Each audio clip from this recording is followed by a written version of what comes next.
This is one of a series of videos on technical writing in science class.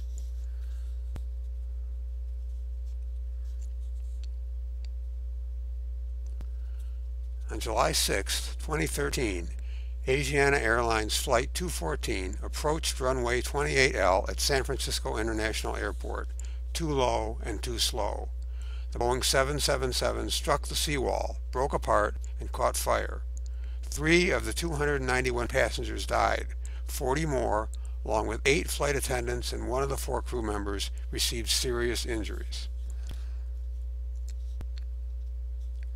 On July 24, 2014, after a year-long investigation, the U.S. National Transportation Safety Board, NTSB, issued a public summary of its causal analysis of this crash. In a sentence, quote, "The flight crew's insufficient monitoring of airspeed indications during the approach resulted from expectancy, increased workload, fatigue, and automation reliance. Following the human factors trail deeper, the NTSB found that the pilot flying had, quote, an inaccurate understanding of how the Boeing 777 autopilot and autothrottle systems interact to control airspeed. The pilot flying's faulty mental model of the airplane's automation logic led to its inadvertent deactivation of automatic airspeed control."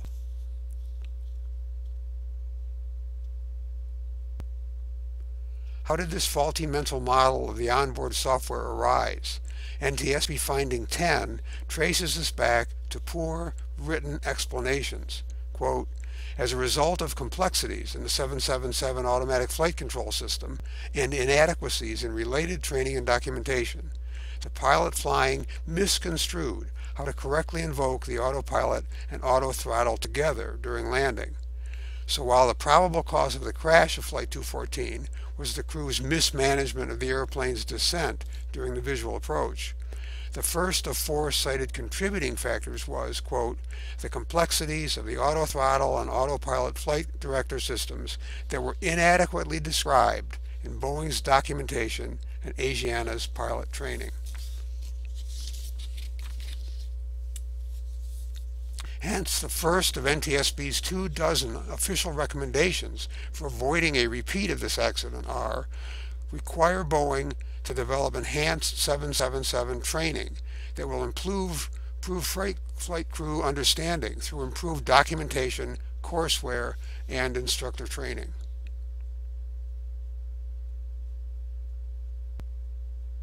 And require Boeing to revise its 777 flight crew training manual, stalled demonstration, to include an explanation and demonstration of the circumstances in which the autothrottle does not provide low-speed protection.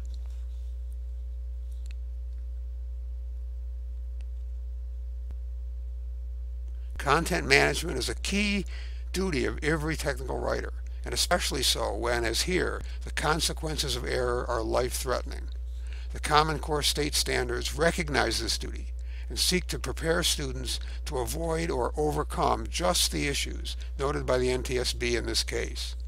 For example, in this standard, 1A, introduce precise, knowledgeable claims, establish the significance of the claims, distinguish the claims from alternative or opposing claims.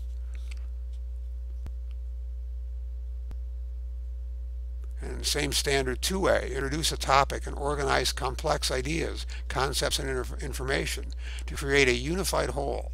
Include formatting like headings, graphics like figures and tables, and multimedia.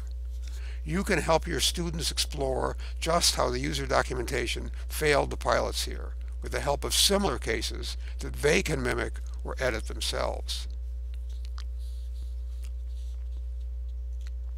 One possibility is there was too much information.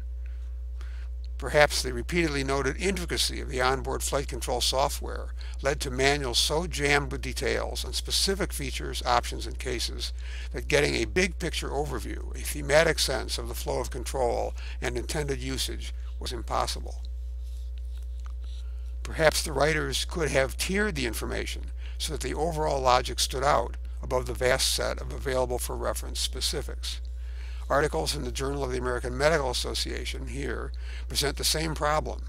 They are often overwhelmingly dense with technical information. This is managed using a technique that your students can copy. by inserting extra subheadings in the article's abstract, for example, separating the design and setting of the experiment from the drug interventions.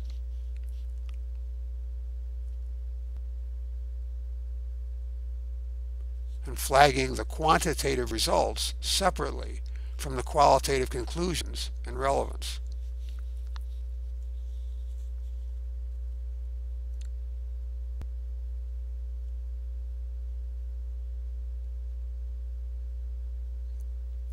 Another issue is insufficient interpretation.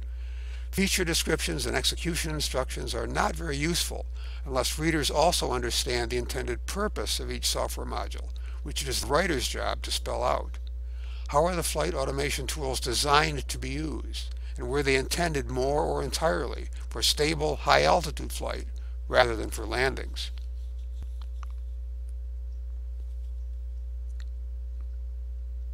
Options and variables in any computer program that your students use. Let them practice handling the same interpretation issue on a smaller scale. Knowing the name or default value for the undo stack size variable, for example, is only the beginning. Users also need to appreciate its intended role to control how many times they can issue the undo command successfully. What about wrong details? The NTSB report strongly suggests that manuals for the 777 autopilot and autothrottle were developed separately and that neither addressed interaction issues with the other. Someone omitted key relationship details, crucial for safety when both systems were in play at the same time. Material safety data sheets are rich with examples of this detail management issue, both good and bad. Here, for instance, is the ecological impact section of the Potash Corporation MSDS for ammonium nitrate, a fertilizer. Not only full of details, but very helpfully organized into acute and chronic impact on fish, then acute and chronic impact on invertebrates, and so on. The relationships are very clear.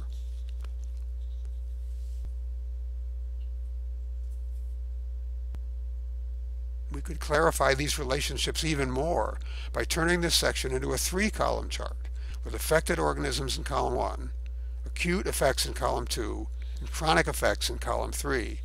Your students can practice these same moves.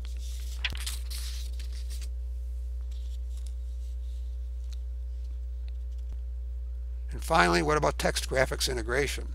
The Common Core Literacy Standards repeatedly remind students to actively seek ways to apply explanatory, not just decorative graphics to enrich and clarify technical text. Could interaction charts or diagrams have revealed at a glance or easily reminded busy pilots just how changes in autopilot modes affect autothrottle modes and vice versa? For example, this diagram from a different manual clearly shows which sensors provide input to the autopilot as well as output to move the plane's flaps that it generates.